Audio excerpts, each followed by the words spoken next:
छूटा जीतो कैला रंगदारी रे घड़ा चढ़ के मारबो बरियारी रे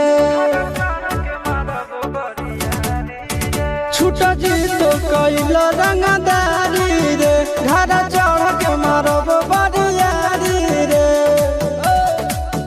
तोरा बाप के न तोरा दादा के चिन्हबो बेटा सब गोली मारबो ताएगो गिनबो तोरा बाप के न तोरा दादा के चिन्हबो बेटा सब गोली मारबो ताएगो गिनबो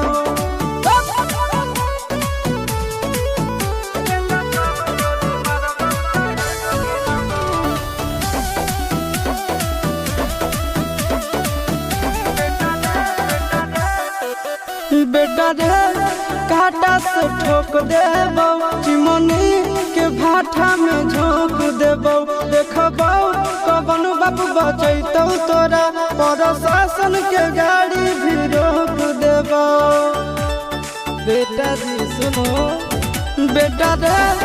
काटा से ठोक देबो चिमनी के भाठा में झोंक देबो देखबो कवन बाप बचैतौ तोरा प्रशासन के गाड़ी भी रोक देबो तोरा जैसन के हम खड़े खड़े गिनबो बेटा सब गोली मारबो ताएगो गिनबो तोरा बाप के न तोरा दादा के चिन्हबो बेटा सब गोली मारबो ताएगो गिनबो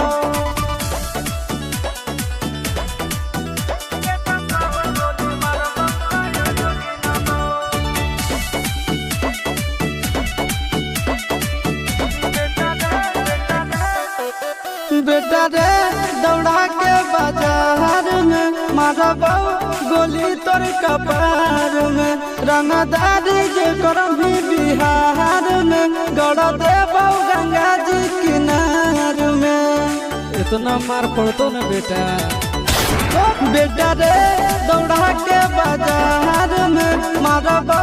गोली तोर कपार में रंगदारी जे करम भी बिहार में गड़ देबो गंगा जी किनार में कहो चिंटू आशीष के कारण सुनबो बेटा सब गोली मारबो ताएगो गिनबो तोरा बाप के न तोरा दादा के चिन्हबो बेटा सब गोली मारबो ताएगो गिनबो